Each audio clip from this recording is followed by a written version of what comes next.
Hi viewers, welcome to LMS Solution. Today we are going to see about how to use saturation block in MATLAB.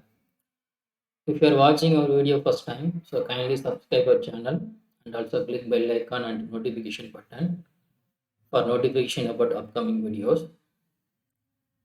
So we will start with the implementation of or how to use that saturation block in MATLAB. So for that, just you go to open that MATLAB software and then you can click this simulink button and then you can click the block model. Okay, so in this block model you can click this option. This is known as simulink library browser. So just you to click this one. So here you can go to that discontinuities. Okay, so here you can see that saturation block.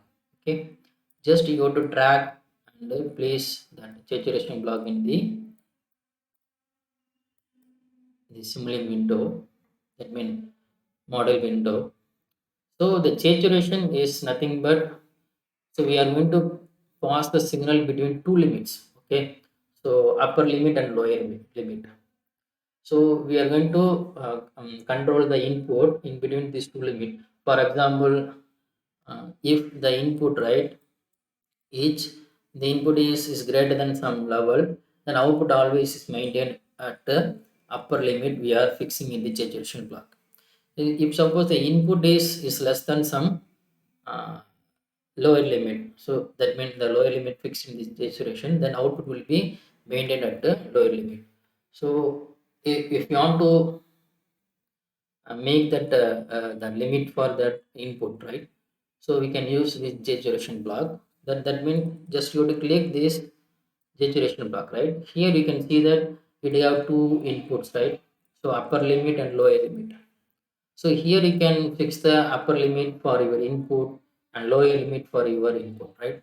So here I'm going to fix the upper limit is 0.5 as default and then lower limit equal minus 0.5. Okay, so in order to check this, that means operation of the saturation block, so I'm going to use sine wave generation, right. So I'm going to take the sine wave input here. So I'm going to limit the sine wave in between zero point 0.5 to minus zero point 0.5. So you can see the difference between the input wave and the output from the saturation block. Okay. So here I'm going to connect this sine wave and I'm going to fix the amplitude for the sine wave equal to 1, the default, and then the frequency I'm going to take here is 2 pi 1. 2 pi 1, that means frequency I'm going to consider as 1 hertz. Okay, and then I'm going to connect, I'm going to open, that may include a scope window here. So the scope window used to for measure the input waveform and the output from the saturation. So before connecting that scope, I'm going to use max. So here I'm going to connect max here. So the first input of max going to be connected with the input, the second going to be connected to the output of saturation block, right. So the here you can see that the input will be sinusoidal. So the limit here I am fixing here is 0.5. Sorry.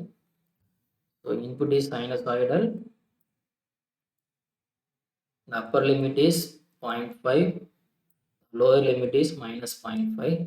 Then the output we will get from the saturation will be like this only. So we will check that response from the scope window.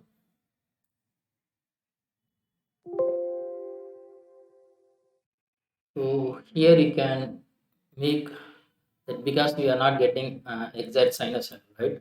So this is because of that sampling, right. So you have to fix the sampling time. Okay, so for that go to model parameter and then click additional parameter. So here the maximum step 6 is that, right. Just you got to change to e power minus 5.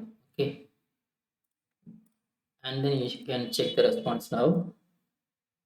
Now you can see that it will now will look like sinusoidal waveform. So here, right, I'm going to change the graph.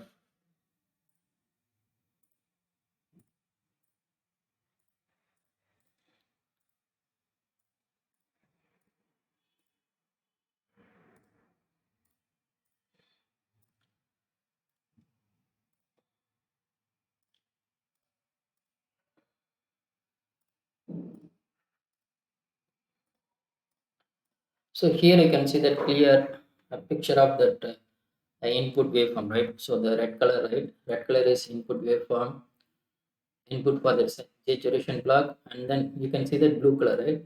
So blue color is taken, that means output from the saturation block, right? So that means you are going to limit the sinusoidal waveform in between zero point 0.5 to minus zero point 0.5. So now you can see that we will get like a trapezoidal waveform, right? So you can change the limit also. When you go to change the limit, you can see the difference. Okay, I'm going to change the upper limit is equal to 0.9, lower limit is 0.9, 0.9 minus 0.9, and then you can check the response. So what happened? The saturation block going to limit the input sinusoidal between zero point 0.9 to minus zero point 0.9.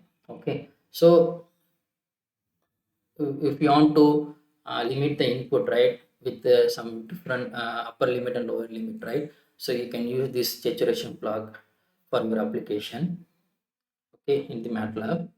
So same way, that means we can use, instead of saturation block, we can use uh, coding also. So now I'm going to explain how to use in coding. So just you go to fcn, type fcn, not this one, go to simulink library browser and then go to user defined function. So here you can see that MATLAB function, right? Just you have to drag and place here, and then now you connect this one here. So here you can write the code. Instead of using that direct simulink block, we can use this function also. Just you have to click this one. After clicking that one, you will navigate to this MATLAB coding window. So here you can write the code, right? So u nothing but input, so y nothing but output. So here I'm going to write the code. If u is greater than 0.5, then y equal to 0.5. Okay. Else, if u is less than minus 0.5, then y equal to minus 0.5, and then I'm going to complete the code, right? And then I'm going to delete this one. Okay. Otherwise, if suppose these are two conditions, if u equal to greater than 0.5, then y equal to 0.5.